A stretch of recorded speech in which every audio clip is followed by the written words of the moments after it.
अभिवादन स्वीकार करें। मैं उदय पठानिया।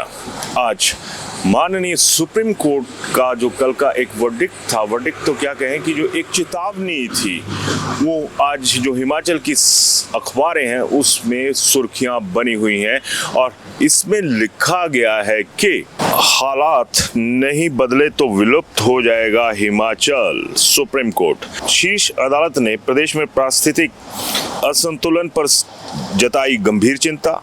कहा, पर्यावरण और परिस्थितियों की कीमत पर राजस्व अर्जित नहीं किया जा सकता।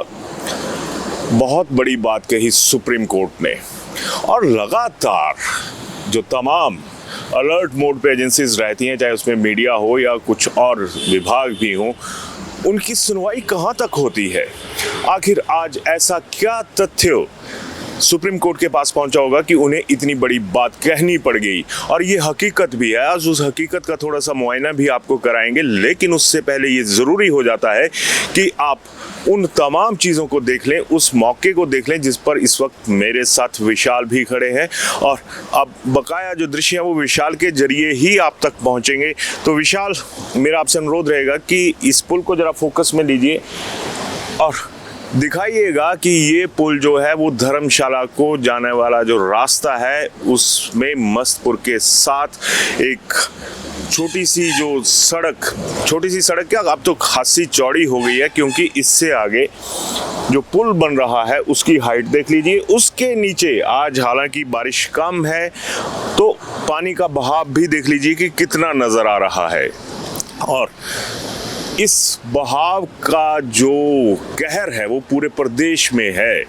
यहाँ पर जिस मौके पर अभी हम खड़े हैं, यहाँ पर जो सुप्रीम कोर्ट ने कहा कि राजस्व अर्जित करने के लिए जो कवायदें हो रही हैं वो सही नहीं आंकी जा सकती, और राजस्व इकट्ठा करने के लिए ही यहाँ पर जो साथ में लगभग 1.5 किलोमीटर की दूरी पर है, अगर सीधे इस तरीके से नीचे वाली तरफ को जाएं तो गग्गल एयरपोर्ट है, जिसके विस्तार पर जिससे राजस्व इकट्ठा करने के लिए हिमाचल की सरकारें जो है वो पूरा ताकत लगाए हुए हैं और ये बता रही हैं कि यहाँ से राजस्व आएगा। अब किसकी कीमत पे आएगा, आप यहाँ पे देखिए। विशाल, थोड़ा सा दिखाइएगा नीचे वाली तरफ को कि यहाँ पर जो क्रेट वॉल्स लगनी हैं वो भी लग चुकी हैं और यहाँ तक कि दरिया का बहाव भी घूम चुका है और दरिया का बहाव जो है वो गग्गल की तरफ को जा रहा है, जिसे उजाड़ने के लिए सरकारें तैयार बैठी हैं। लेकिन उससे पहले अगर कुदरत ही गग्गल को उजाड़ के रख दे तो कोई बहुत बड़ी बात नहीं होगी, क्योंकि बहाव ही मोड़ दिया गया है और यहाँ पर तो पूछने वाला भी कोई नहीं है। कुछ अर्सा पहले जब हम यहाँ पे आए थे तो ये पता चला कि यहाँ पर पुल बन रहा है और तब हमने कुछ एक आरटीआई जो थी वो संबंधित विभागों को थमाई और उन्हें सचेत भी किया कि भैया ऐसा हो रहा है, आप देखिए कि क्या है, वजह क्या है कि आपने परमिशन दी है। तो सबका जवाब ना में आया कि ऐसी हमारे पास कोई जानकारी नहीं है। और जानकारी तो तब होगी ना जब जो हजारों जानें हैं वो जाएंगी और धन्ना सेठों की जो प्रॉपर्टीज होती हैं वो बन जाएंगी। अब यहीं पर ये सवाल भी उठता है कि ये तमाम चीज़ें हो रही हैं, फिर सुप्रीम कोर्ट को इसका अंदाज़ा है कि हिमाचल में क्या चल रहा है। हिमाचल के अफसरों को, अफसरशाही को, सिस्टम का पता नहीं है कि कहाँ पर क्या चल रहा है। यहाँ पर माइनिंग डिपार्टमेंट वो पत्थर दीवारें दिखाइएगा विशाल, इसमें ढक दी गई है मिट्टी डालकर ऊपर से और इसके नीचे यहीं का पत्थर निकालकर यहीं पर जड़ दिया गया ताकि कुछ इंच ज़मीन, कुछ फुट ज़मीन जो है वो बढ़ सके। लेकिन इन पत्थरों के हटने से जो पानी को बहाव को कम करने के लिए पत्थर होता था वो यहाँ से चिनवा दिया गया।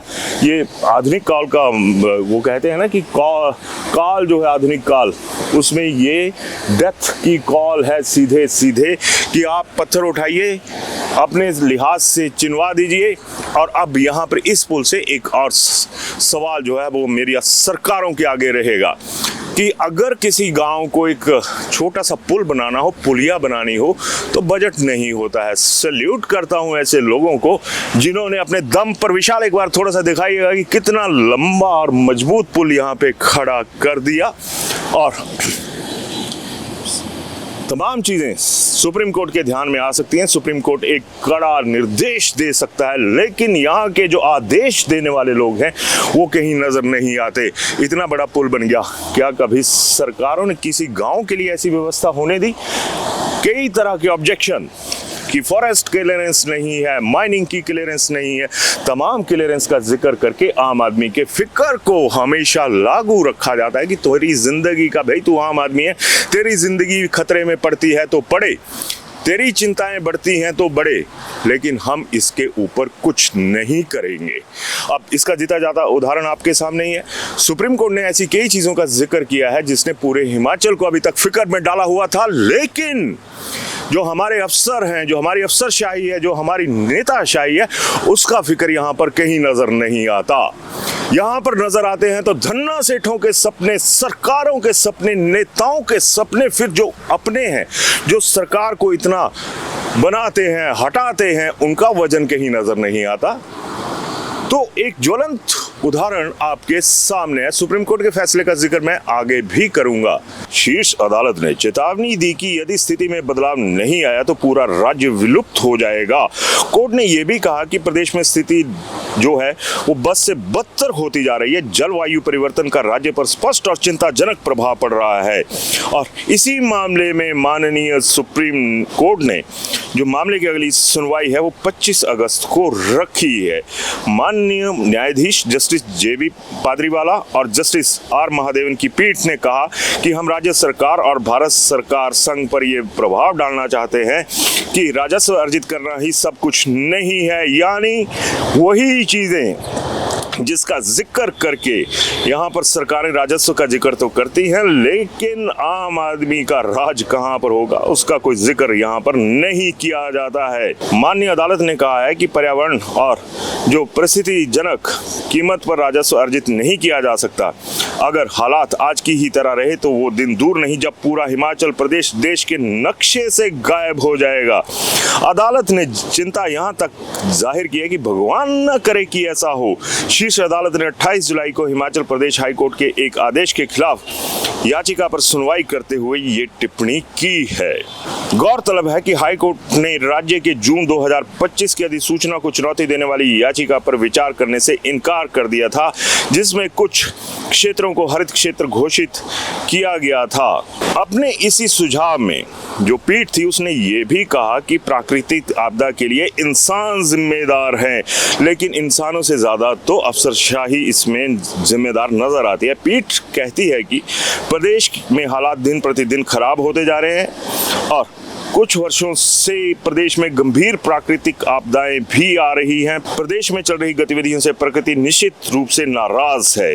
आपदा के लिए केवल प्रकृति को दोष देना सही नहीं है। इसी तरह की जो फिक्र है उनका हवाला देते हुए कहा कि पहाड़ों और जमीन में लगातार खिसकने, सड़कों पर भूस्खलन, घरों और इमारतों के ढहने, सड़कों के धंसने जैसी घटनाएं जो हैं वो सामने आ रही हैं और इसके लिए इंसान जिम्मेदार है। और सबसे बड़ा एक और जो सवाल है वो यहाँ पर माननीय सुप्रीम कोर्ट ने सामने रखा है, कहा है कि निगरानी रखना केंद्र सरकार का भी दायित्व है। पीठ ने साफ कहा है कि केंद्र ये देखे कि राज्य में जो पारिस्थितिकी असंतुलन और न बिगड़े और प्राकृतिक आपदाएं ना आए। सुप्रीम कोर्ट ने बाकायदा जो परियोजनाएं हिमाचल में चल रही हैं उनको भी विनाश का एक बड़ा कारण माना है। पीठ ने कहा कि विशेषज्ञों और विभिन्न रिपोर्टों के अनुसार राज्य में विनाश और प्रमुख कारण जल विद्युत परियोजनाएं, 4 लेन सड़कें, वनों की कटाई, बहुमंजिला इमारतें आदि हैं। हिमाचल प्रदेश हिमालय पर्वत की गोद में बसा है और यहाँ कोई भी विकास परियोजना शुरू करने से पहले भूवैज्ञानिकों, पर्यावरण विशेषज्ञों और स्थानीय लोगों की राय लेना महत्वपूर्ण है। और एक बात और जोड़ी है कि अनियंत्रित पर्यटन विकास से नुकसान, बहुत बड़ी बात कही है। शीर्ष अदालत ने यह भी कहा कि हिमाचल प्रदेश में पर्यटन आय का मुख्य स्रोत है, लेकिन पर्यटन के अनियंत्रित विकास के राज्य के पर्यावरण को नुकसान पहुंच रहा है।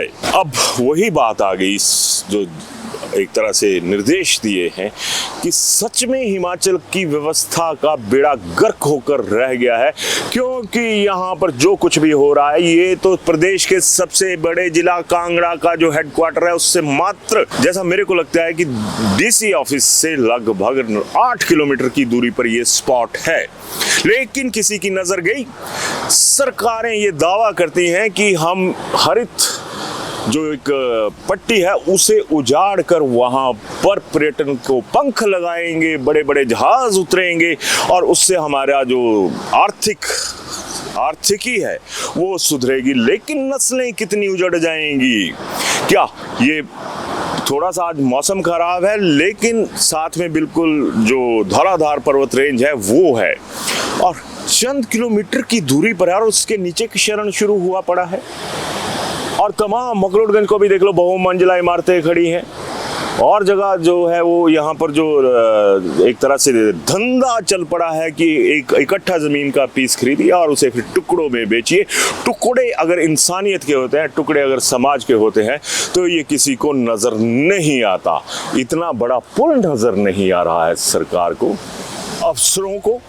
फिर किससे पूछें, किस वजह से माने कि जो सरकार है, जो सिस्टम है, जो अफसरशाही है वो धीर गंभीर है।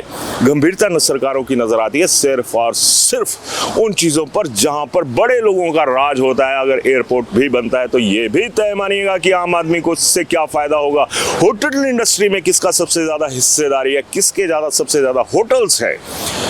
तो जवाब आप लोगों के दिमाग में आ रहे होंगे, दिल से आवाज़ जो है वो दिमाग तक जा रही होगी और दिमाग से आपको पता चल जाएगा कि मेरे सवाल गलत है या सही है। लेकिन एक बार फिर से माननीय सुप्रीम कोर्ट का दिल से धन्यवाद करता हूं कि उन्होंने उस दर्द को पहचाना जो आज हिमाचल के हर दिल में है। मंडी उजड़ गई, सराज उजड़ गया, मंडी मनाली रोड बंद पड़ा हुआ है, जगह जगह सड़कें धंस रही हैं, या इंसान तो फंसे ही फंसे। आज तो एक सोशल मीडिया पे एक ऐसी पोस्ट हुई थी कि जिसमें एक भाई साहब जिनका निधन हुआ हार्ट अटैक के साथ कुल्लू में, उनकी डेड बॉडी सुबह से पंडोह के पास उनकी जो डेड बॉडी वाली वैन है वो फंसी हुई है। जीना तो मुश्किल किया ही हुआ था, मरने के बाद भी मुक्ति नहीं है। कब शर्म आएगी, कब इनका दिल पसीजेगा? जरूर अब कुछ बताइएगा मत, पक्ष रखिएगा, बोलना सीखिएगा, क्योंकि अगर आज की डेट में अदालतें सुन रही हैं, माननीय सुप्रीम कोर्ट सुन रहा है, अगर इनके कानों में जो हमारे हुक्मरान हैं इनके कानों में कोई आवाज़ नहीं जा रही तो इसके लिए जिम्मेदार कौन है? जरूर सोचिएगा, क्योंकि वो एक बहुत बड़ा इशू है। मस्तपुर के पास बाकायदा पुल भी बन गया, वहाँ पे माइनिंग भी हुई, वहाँ पर उस शादी बंद कर दी।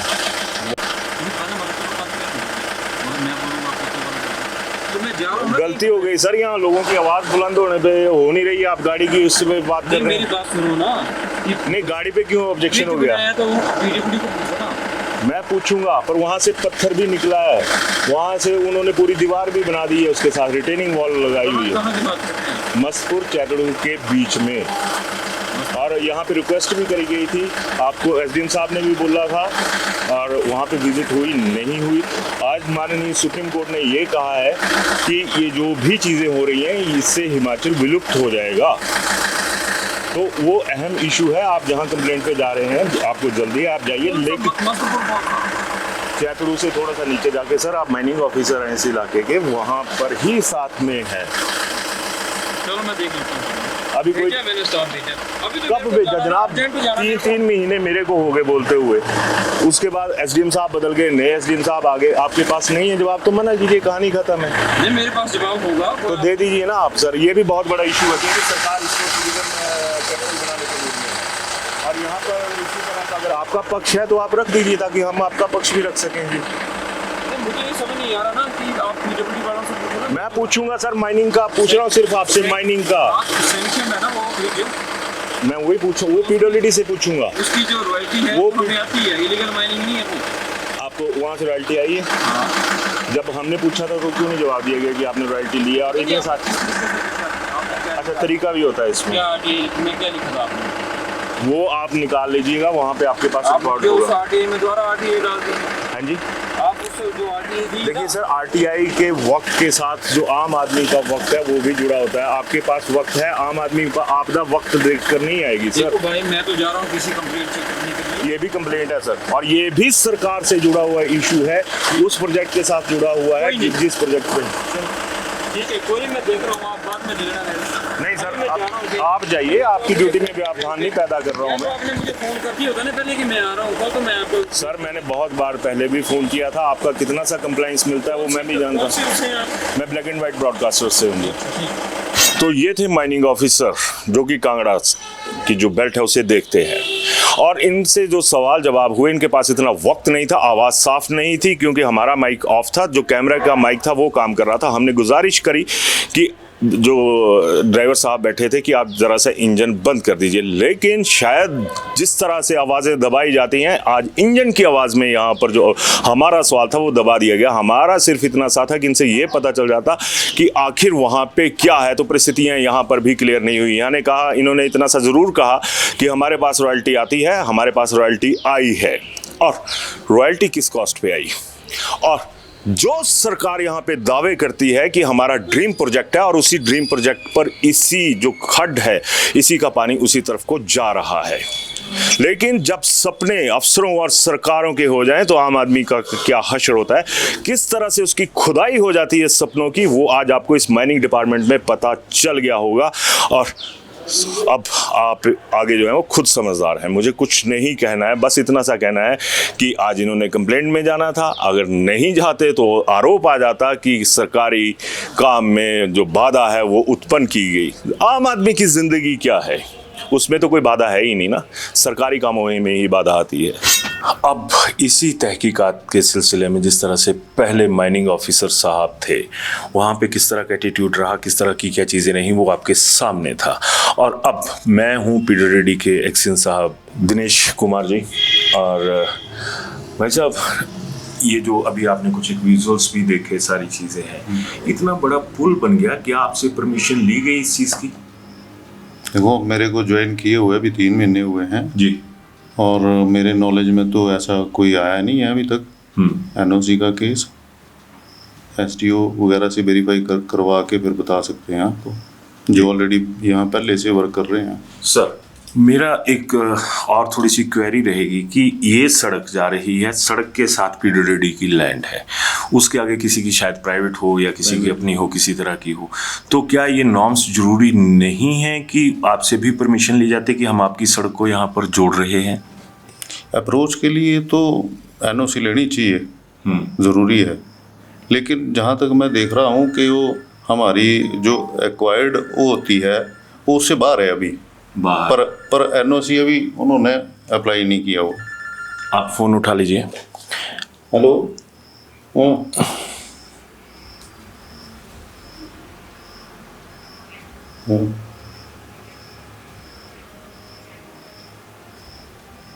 तो फॉरवर्ड करना चाहिए ना आगे।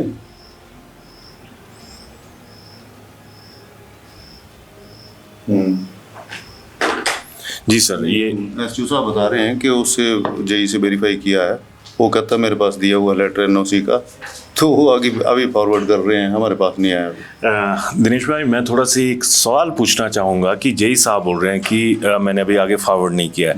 बिना फॉरवर्ड किए क्या वहाँ से जितनी भी ट्रांसपोर्टेशन हुई, इतना बड़ा पुल बन गया, वो क्या कानूनी है या गैर कानूनी है? उसके बारे में तो मैं क्या कह सकता हूँ, जो PWD की लैंड है उसमें तो NOC जरूरी होती है, ऑलरेडी भी चाहिए जी। दूसरी बात, हर चीज़ का क्वालिटी चेक होता है। यहाँ पर जो बना इस और पूरा पुल बन के तैयार हो गया, क्या आपकी क्वालिटी चेक की जो मेजरमेंट्स थी या जो मानक होते हैं उसके ऊपर कोई बात हुई आपकी? क्या कोई ऐसा क्वालिटी कंट्रोल के लिए आपकी टीम गई वहाँ पे उस पुल पे? कल को कोई दुर्घटना हो जाती है, बहुत कुछ हो सकता है, तो उसके लिए जिम्मेदार कौन? अब ये जो पुल है ये प्राइवेट कंसर्न वाले बना रहे हैं जी, तो क्वालिटी चेक तो उनको करवाना होता है, चाहे प्राइवेट लैब से नहीं, हमारे को बोलेंगे तब करेंगे। हम अपने आप तो ऐसे करेंगे नहीं किसी की, वो हमारे को बोलेंगे क्वालिटी चेक के लिए तो हम जरूर करेंगे, लेकिन अभी किसी ने इस तरह का कोई स्टेप नहीं उठाया हुआ है। इतना बड़ा पुल बन गया और वही बात आ गई, सुप्रीम कोर्ट बिल्कुल सही है क्योंकि जो चीज़ें सामने आ रही हैं वहाँ पर ये एक चीज़ तो बिल्कुल खुलकर सामने आ रही है कि महाविनाश की तरफ जो हिमाचल है वो चंद लोगों की वजह से बढ़ रहा है और इन लोगों पर कोई चेक नहीं है। पीडब्ल्यूडी की हकीकत जो थी वो भाई साहब ने आपके सामने रख दी, जो हकीकत थी। जिस पुल की हम बात कर रहे हैं उससे सीधा सीधा वास्ता पड़ता है डिस्ट्रिक्ट एडमिनिस्ट्रेशन धर्मशाला और एसडीएम धर्मशाला के साथ। तो इस वक्त धर्मशाला के एसडीएम रतन जी, इनके साथ हूँ, यंग एंड एनर्जेटिक फेस हैं। तो जिस तरह से एसडीएम साहब मेरी आपके साथ अभी बात हो रही थी ऑफ द कैमरा, ये जो पुल बना इसके ऊपर तमाम चीज़ें, बहुत सारे सवाल हैं जो लोगों के बीच में भी हैं। इतना बड़ा पुल बन गया सर, क्या कोई परमिशन, क्या कुछ ऐसी चीज़ें थी इसमें डिस्ट्रिक्ट एडमिनिस्ट्रेशन को बताया गया था जी? जो मुझे प्रीलिमिनरी इन्फॉर्मेशन मिली अपने फील्ड ऑफिशियल से, उससे ये पता लगा है कि इस पे हमारे जो नायब तहसीलदार साहब हैं वो ऑलरेडी इंक्वायरी कर चुके हैं। मैं वो इंक्वायरी रिपोर्ट एक बार देख लूँगा। इसके अतिरिक्त अगर कोई ऐसी वायलेशन है जो बिना किसी डिपार्टमेंट की जो इन्वॉल्वमेंट होनी चाहिए थी, उनसे बिना अगर एनओसी के वो काम हुआ है, तो उस पर मैं चेक करूँगा कि वो कैसे हो गया है और इतनी लेट क्यों हुआ है। और मुझे ऐसा बताया गया है कि वो एक साइड को प्राइवेट ओन लैंड है जो ब्रिज बना है एलिज्ड, और एक साइड को पंचायत दे की गवर्नमेंट लैंड है। अब ये निटिग्रिटीज मैं वो इंक्वायरी रिपोर्ट पढ़ने के बाद में ही बता पाऊँगा। पंचायत दे जो लैंड है उसके ऊपर वो आगे जो प्रोजेक्ट है उसके ऊपर चला हुआ है या वो प्राइवेट है और बीच में पंचायत दे है सर? जो मुझे अभी बताया गया है कि वो कनेक्टिंग ब्रिज है। एक साइड को हमारा एक पटवार सर्कल पड़ता है, दूसरी साइड को कोई और पटवार सर्कल पड़ता है, और खड इज़ द बाउंड्री जी। तो वो जो एक साइड को प्राइवेट ओन लैंड है और एक साइड को पंचायत है, तो हो सकता है वो कितनी एक्सटेंड तक वो ब्रिज तक आती है वो मुझे चेक करना। एक्सटेंड से मैं थोड़ा सा ये एक सवाल रहेगा मेरा कि जब ये बनने शुरू हुआ था प्रोजेक्ट, तो वहाँ पर अब क्रेटिंग वॉल लगनी थी, क्रेट वॉल लगनी थी, वो उन्होंने लगा दी और तमाम चीज़ें वहीं से उठाई। और बीइंग एसडीएम जो माइनिंग डिपार्टमेंट है वो भी आप ही के तहत यहाँ पे है, तो उन लोगों का कहना है कि जी हमें रॉयल्टी मिल गई और क्रेट वॉल लगा दी। और क्रेट वॉल लगाने से ये हुआ कि जो दरिया का भाग है वो टुवर्ड्स जो गग्गल कस्बा है उसकी तरफ को हो गया, पूरा रुख ही मोड़ दिया गया और दीवार जिस तरह से चिनवाते हैं और उसके ऊपर बजरी डाल के उसको कवर कर दिया गया। लगभग पूरी अगर लैंड को देखें तो शायद 2-4 कनाल जो है वो लैंड उनकी बढ़ गई। ये मैंने अब तक फिजिकली साइट नहीं देखी है, मैं जल्द वहाँ पे जाऊँगा। आप जैसा कह रहे हैं कि अगर ऐसा हुआ है कि ब्रिज और जो क्रेट वर्क करने से खड डाइवर्ट हो गई है और वो आगे जाके आई बिलीव एयरपोर्ट को जाती होगी, वो उस खड में ही जाती होगी। तो अगर ऐसा कोई वहाँ पे हुआ, अगर हमें लगा, तो मैं उचित कार्रवाई जल्द से जल्द इसमें करूँगा। और अगर मुझे ऐसा फील होता है, मैं एक बार जो एनटी की रिपोर्ट है उसको पढ़ के मुझे फील होता है कि फिर से चेक करवाना ज़रूरी है कि पीडब्ल्यूडी या बाकी माइनिंग विभाग या बाकी विभागों की बिना एनओसी के काम हुआ है कि एनओसी के साथ हुआ है, उसके बाद ही हम उचित कार्रवाई इसमें। थोड़ा सा मैं आपको इनपुट दे दूं कि जिस तरह से एक्सीएम पीडब्ल्यूडी से बात हुई तो उन्होंने बताया कि जेई ने कहा था कि फॉरवर्ड करी है और उसको फॉरवर्ड करने के बाद ये है कि अभी महीनों हो गए, तो एक तरह से लैग कहाँ पे रहा होगा सर अगर उस चीज़ को देखा जाए? क्योंकि इन लोगों की नज़र में इतना नहीं आया कि जिस प्रोजेक्ट को ड्रीम प्रोजेक्ट सरकार अपना बता रही है ये उसी इसमें जो अगर मैं कहें कि आग लगाने पर बैठे हुए। नहीं, अगर फॉरवर्ड होने का मतलब तो कुछ नहीं बनता है। अगर पीडब्ल्यूडी ने एनओसी नहीं दी है दैट मीन्स काम नहीं होना चाहिए था, तो इस पर भी जांच कर ली जाएगी जी। मैं अगर देखूंगा, अगर ज़रूरत होती है फील तो एक नई इंक्वायरी में अपने लेवल पे भी करूंगा। आपने हाल ही में ज्वाइन करा था, ये इंक्वायरी कितना अर्सा पहले फ्रेम हुई होगी जो नायब तहसीलदार साहब के पास थी? मैं अभी इससे वो नहीं हूँ, मुझे थोड़ा आइडिया नहीं है कि वो कब आई होगी रिपोर्ट। मैं जल्द ही इसको देखता हूँ, आज ही आपके माध्यम से मेरे नॉलेज में आया तो मैं इस पर चेक करता हूँ कि क्या क्या डिटेल्स हमारे पास अवेलेबल है। Thank you sir. तो ये रतन जी ने बता दिया और तमाम चीज़ें आपके सामने हैं। जिस तरह से कहा जा सकता है कि अदालत सुप्रीम कोर्ट ने पिछले कल कह दिया कि विलुप्त होने के कगार पे है, लेकिन विलुप्त होने के कगार पे है कौन? ये जो सवाल है वो सबसे पहले व्यवस्था से बनता है, उसके बाद हमारी सरकारों से बनता है, क्योंकि मामला अब सुप्रीम कोर्ट पे है और जनता की अदालत में भी बराबर है। आप तय कीजिएगा। शिमला होटल, घर के बाहर घर जैसा अपनापन। अपने वेकेशंस को सुनहरी यादों में पिरोएं शिमला होटल के साथ। राजसी वैभव और राजस्थानी आव भगत जो देगी आपको एक रॉयल फील। हिमाचल वासियों के लिए जयपुर में ठहरने का अपना hotel Shimla hotel. Heritage above 1, हवा महल रोड, चांदी की टकसाल, जयपुर।